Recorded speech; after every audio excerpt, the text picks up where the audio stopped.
محترم سامعین گرامی قدر، کل کے سبق میں سجدے کے حوالے سے بات آپ نے سماعت فرمائی تھی۔ آج کے سبق میں بھی سجدے کے حوالے سے ہی ہماری بات ہوگی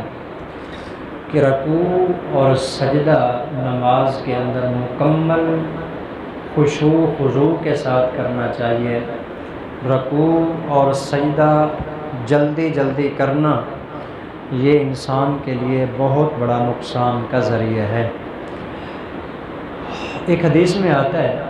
کہ رسول اللہ صلی اللہ علیہ وسلم نے ارشاد فرمایا، لا ينظر اللہ عز وجل الى صلاة عبد لا يقیم فیہا صلبہ بین خشوعها وسجودها۔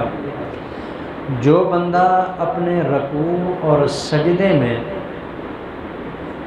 اپنی کمر کو صحیح طریقے سے سیدھا نہیں ہونے دیتا، یعنی بس گیا اٹھ گیا ہے، اعضاء کو اپنی جگہ پر ٹھیک نہیں ہونے دیتا، جلدی کے اندر نماز پڑھ کے فارغ ہو جاتا ہے، حضور علیہ السلام نے فرمایا، لا ينظر اللہ الی صلاۃ عبد، اس طرح کے بندے کی اللہ نماز کی طرف نظر شفقت ہی نہیں فرماتے، اس نے کیا پڑھا ہے کیا نہیں پڑھا، اس طرح کا بندہ ہوتا ہے کیونکہ اس نے نماز کے اندر مکمل وہ اہتمام نہیں کیا کہ جو اس کو اہتمام کرنا چاہیے تھا۔ اس لیے سجدے کے حوالے سے بات ہوئی تھی، سجدہ خوبصورت اور اچھے طریقے سے کرنا چاہیے۔ اگر ہو سکے سجدے کی حالت میں مختلف دعائیں ہیں جو رسول اللہ صلی اللہ علیہ وسلم مانگا کرتے تھے سجدے میں، اگر ان میں سے کوئی دعا یاد ہو تو وہ دعا بھی مانگی جا سکتی ہے۔ مثلا ایک روایت کے اندر آتا ہے رسول اللہ صلی اللہ علیہ وسلم سجدے میں یہ دعا مانگتے ہیں، ابو ہریرہ رضی اللہ تعالیٰ عنہ اس کے راوی ہیں، کان رسول اللہ صلی اللہ علیہ وسلم یقول فی سجودہ اللہم اغفر لی ذنبی کلہ دکہ و جلہ و اولہ و آخرہ و علانیتہ و سرہ۔ یہ سجدے کی دعا ہے، یہ آپ علیہ السلام مانگتے ہیں، جس کا مطلب ہے اے اللہ میرے سارے گناہ معاف کر دے، چھوٹے بھی معاف کر دے بڑے بھی معاف کر دے،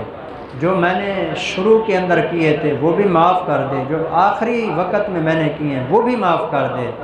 یا اللہ جو جان بوجھ کر کیے تھے سب کے سامنے کیے تھے وہ بھی معاف کر دے، یا اللہ جو چھپ کر میں نے کیے تھے اللہ تو ان کو بھی معاف فرما دے۔ یہ دعا ہے جی، ایک دعا یہ ہے سجدے کے اندر جو مانگی جاتی ہے۔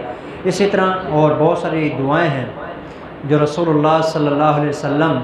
سجدے کی حالت کے اندر مانگتے ہیں جی، اس لیے سجدے کا خصوصی طور پر اہتمام ہے جی۔ کل بھی غالباً میں نے حوالہ دیا تھا سجدے کے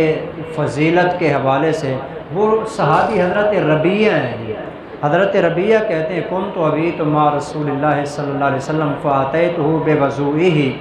میں نبی صلی اللہ علیہ وسلم کے ساتھ رات گزارتا تھا، یعنی حضور علیہ السلام کے پاس ہی ہوتا تھا کہ اگر اللہ کے پیغمبر کو کسی چیز کی ضرورت ہوگی میں آپ کو دوں گا۔ فرماتے ہیں کہ ایک دن فاتیتہ بوضوئہ وحاجتہ، آپ علیہ السلام کی ضرورت کی چیزیں بھی میں لے آیا، آپ علیہ السلام کے لیے وضو کا پانی بھی لے آیا، تو آپ علیہ السلام نے مجھ سے پوچھا سل، آپ علیہ السلام نے فرمایا مانگ، مجھ سے کیا مانگتا ہے تم؟ فرماتے ہیں میں نے کہا اسألک مرافقتک فی الجنہ، یا رسول اللہ مجھے جنت میں اپنے ساتھ کوئی مکان لے دیجئے، جنت میں آپ کا ساتھ چاہتا ہوں۔ حضور نے فرمایا اب غیر ذالک، اس کے علاوہ اور کوئی آپ کی تمنا ہے، اور کوئی چیز مانگنی ہے تو اور بتا ہے۔ تو فرماتے ہیں میں نے کہا ہوا ذاک، یا رسول اللہ میری صرف زندگی کی یہی تمنا ہے حضور کے ساتھ جنت میں گھر مل جائے۔ آپ نے فرمایا فَأَعِنِّي عَلَىٰ نَفْسِكَ بِكَثْرَةِ السُّجُودِ، سجدے کثرت کے ساتھ کیا کر، قیامت والے دن اپنے گھر کے ساتھ گھر لے کے میں محمد تجھے دوں گا۔ تو آپ علیہ السلام نے سجدوں کو کثرت کو جو ہے نا یہ سبب اور ذریعہ قرار دیا کہ قیامت کے دن آپ علیہ السلام کے ساتھ اس کو جو ہے نا گھر دیا جائے گا۔ چنانچہ ایک آخری روایت جو اس کے متعلق ہے جی، حضرت معدان بن طلحہ رحمہ اللہ تابعی ہیں، یہ کہتے ہیں لقیت ثوبان مولا رسول اللہ صلی اللہ علیہ وسلم، نبی صلی اللہ علیہ وسلم کے نا ایک غلام تھے جن کا نام ثوبان تھا، ایک مرتبہ نا میری ان کے ساتھ ملاقات ہوئی تھی، تو فرماتے ہیں کہ فقلت، تو میں نے کہا اخبرنی بعمل اعملہ یدخلنی اللہ بہ الجنۃ، آپ مجھے کوئی ایسا عمل بتائیں جس کے ذریعے اللہ مجھے جنت عطا فرما دیں، کوئی ایسا عمل بتا دیں۔ فرماتے ہیں کہ فسکت، وہ خاموش رہے، کوئی جواب نہیں دیا جی۔ ثم سألتہ، میں نے پھر پوچھا، فسکت، پھر خاموش رہے۔ ثم سألتہ الثالثۃ، پھر میں نے ان سے کہا کہ حضرت میں آپ سے پوچھ رہا ہوں، اگر آپ نے کوئی نبی صلی اللہ علیہ وسلم سے اس کے بارے میں بات سنی ہو تو مجھے بتائیں۔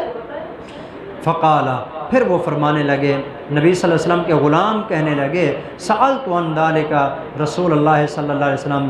میں نے بھی یہی بات اللہ کے پیغمبر سے پوچھی تھی، یا رسول اللہ کوئی ایسا عمل بتائیے جس کے ساتھ میں جنت میں داخل ہو جاؤں۔ اب ہم بھی چاہتے ہیں جنت میں داخل ہو جائیں، ہمیں کوئی ایسا وظیفہ مل جائے۔ حضور علیہ الصلوۃ نے ارشاد فرمایا، علیک بکثرۃ السجود للہ،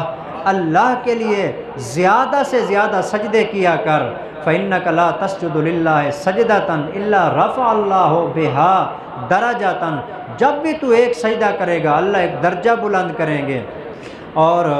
ایک گناہ معاف کریں گے۔ فرماتے ہیں کہ اسی طرح آپ علیہ السلام نے مجھے جنت کا راستہ بتا دیا۔ اس حدیث نے بتایا کہ جنت کا راستہ جو ہے نا وہ کثرت سجدہ ہے،